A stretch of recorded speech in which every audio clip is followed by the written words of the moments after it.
Esto es Al Día con Cruz Roja.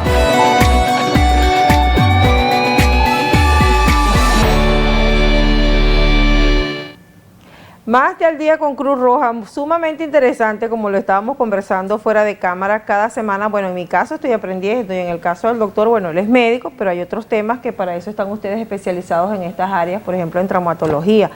Fíjese usted, hoy aprendo algo nuevo y sé que usted que nos está siguiendo también estará diciendo automáticamente un golpe, corremos, hielo. O sea que ya sabemos que no lo debemos hacer. Exacto. Automáticamente un antiinflamatorio. Entonces eso no lo debemos hacer. Sí. Acá lo importante es primero acudir al médico, ¿ok? Pero no sabemos el grado o la magnitud de la lesión. Puede ser un esguince leve, que puede hacer un hematoma, pero de repente pudo haber avulsionado, pudo haber roto alguno de estos huesos. Recuerden, como acabo de comentar, ligamento va hueso a hueso. Pudo haber avulsionado, pudo haber roto alguna parte de este hueso y es lo que nos ha ocasionado la lesión. Por eso es que es importante siempre, por muy pequeña que sea la lesión, acudir al médico para que se pueda evaluar por medio de maniobra y saber y hacer el tratamiento ideal. Ahora, respondiendo a lo del hielo, ¿no? Y los antiinflamatorios, los AINES son medicamentos muy amplios, ¿no? Y entre esos están no solamente los antiinflamatorios, sino que también están los analgésicos, y hay unos que actúan como analgésicos y antiinflamatorios, ¿no? Sin embargo, acá la idea es utilizar medicamentos que sean netamente analgésicos.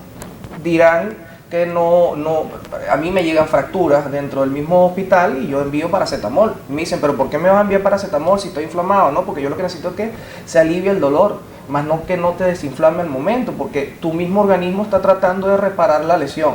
Y si yo lo freno, no voy a poder reparar la lesión. Es la defensa del organismo ante esa lesión. Retardar el proceso de cicatrización de la lesión. Por eso utilizamos el hielo, pues, porque el hielo, si bien retrasa el proceso inflamatorio, recuerda que el dolor también lo puso el proceso inflamatorio. El dolor viene por el proceso inflamatorio. Entonces la idea es tratar de que el proceso inflamatorio no sea fuerte para que disminuir el dolor. O sea que también utilizamos el hielo como analgésico. Exacto, como analgésico. Ahí está la respuesta que quería darle al doctor Arena, ¿no? Que en este caso, cuando uno está en campo o está a nivel del deportista, coloca el hielo de manera momentánea, ¿okay? Como analgésico. Incluso existen revistas, estudios en donde te especifican la crioterapia, ¿okay? Posterior al entrenamiento para evitar las cargas de los deportistas.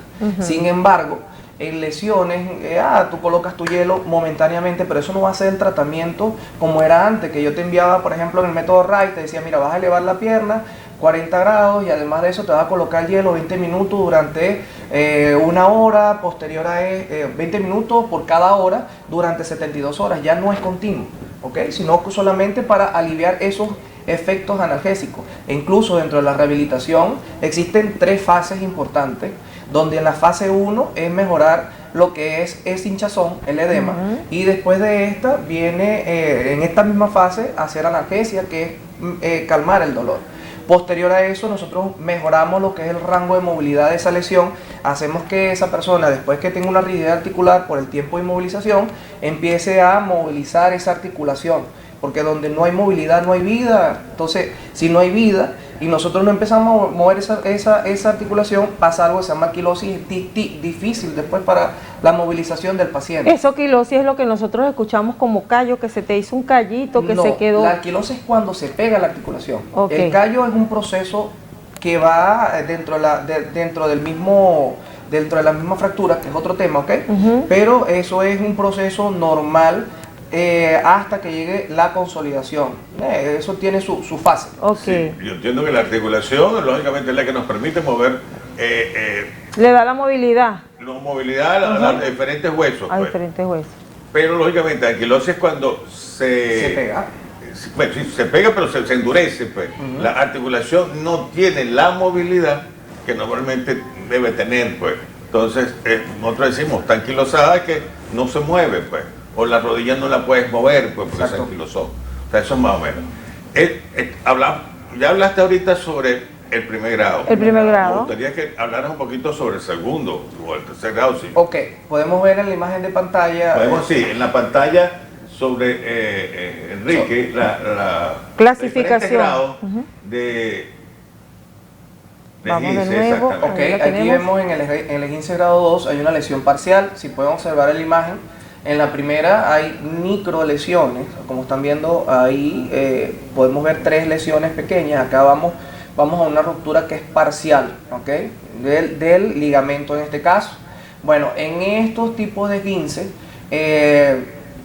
todo va a depender de la humanidad de la persona, ¿ok? No es lo mismo hablar de un paciente joven a un paciente adulto, ¿ok? No es lo mismo hablar de un paciente hipertenso o diabético o un paciente sano.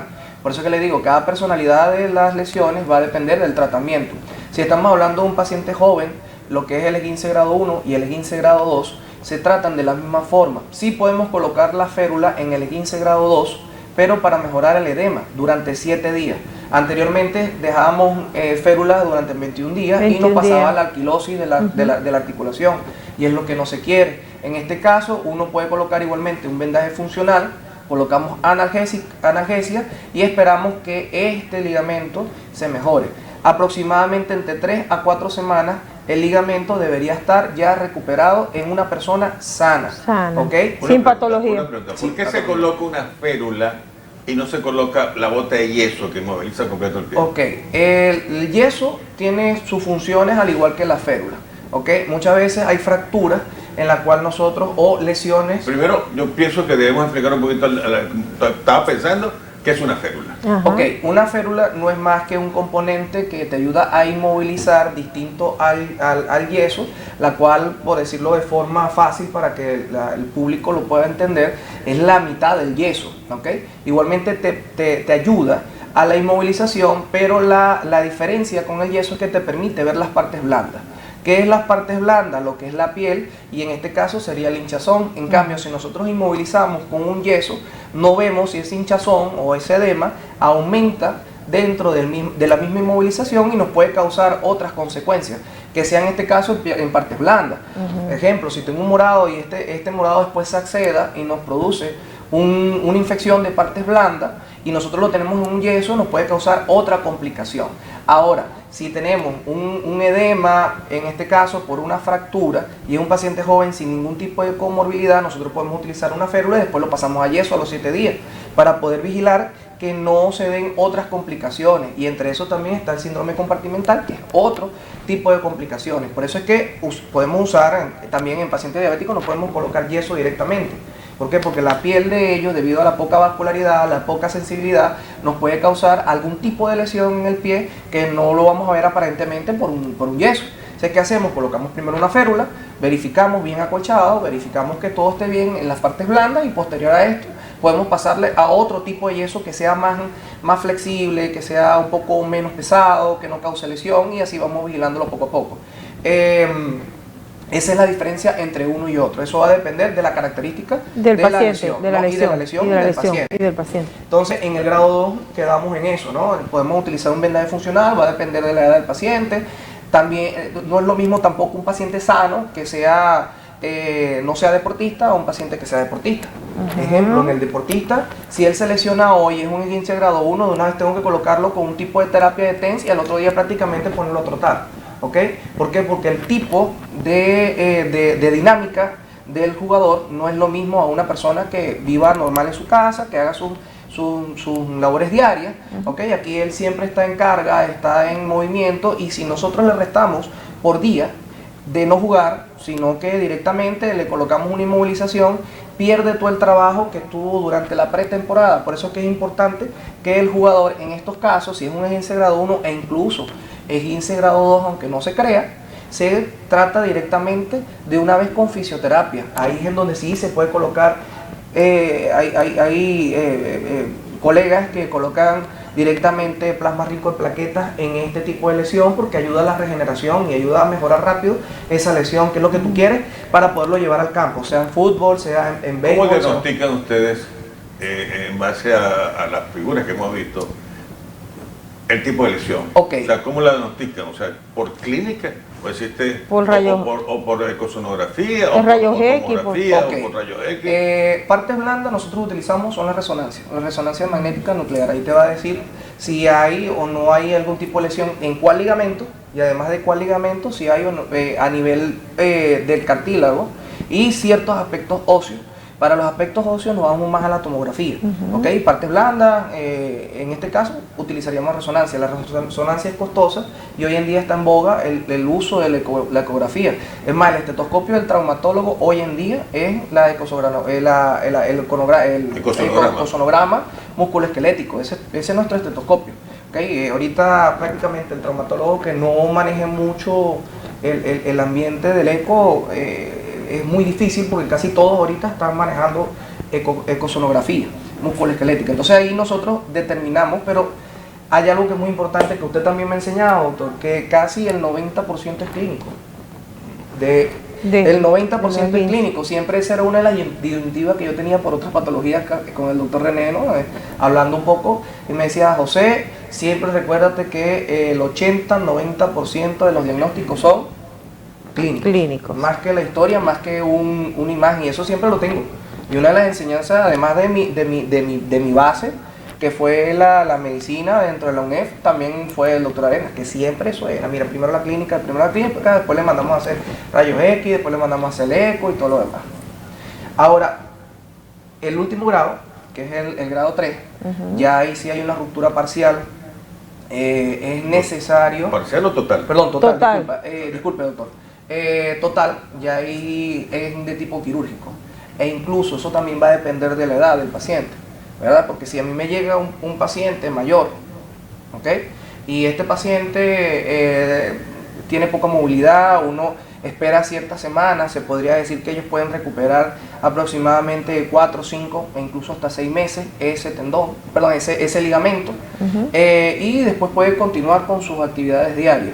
Ahora, si es un paciente joven, hay que llevarlo a intervención quirúrgica, pero eso va a ser, como le estoy diciendo, dependiendo de la característica, lesión, característica de la edad y también la característica propia del sitio donde está lesionado. Bien, sumamente importante todo esto. El diagnóstico de grado 3, 4.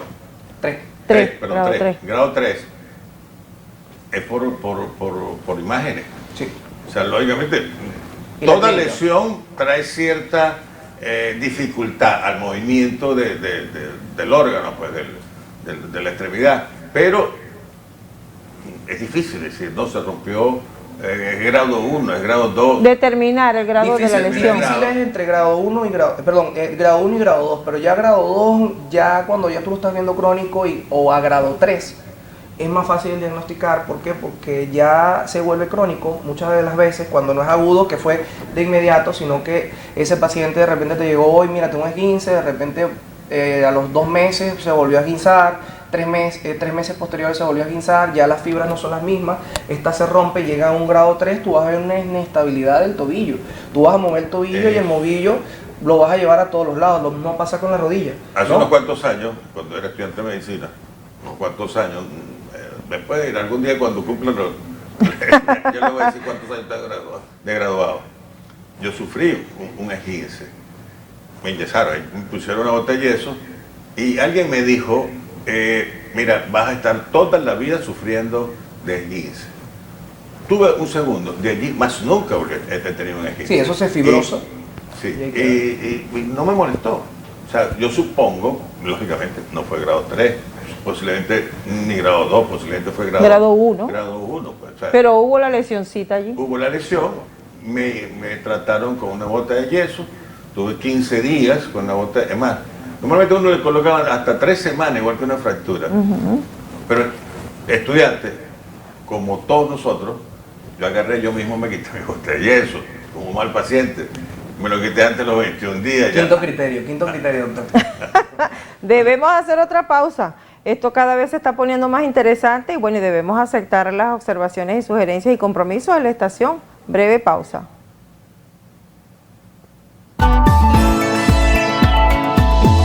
Esto es Al Día con Cruz Roja.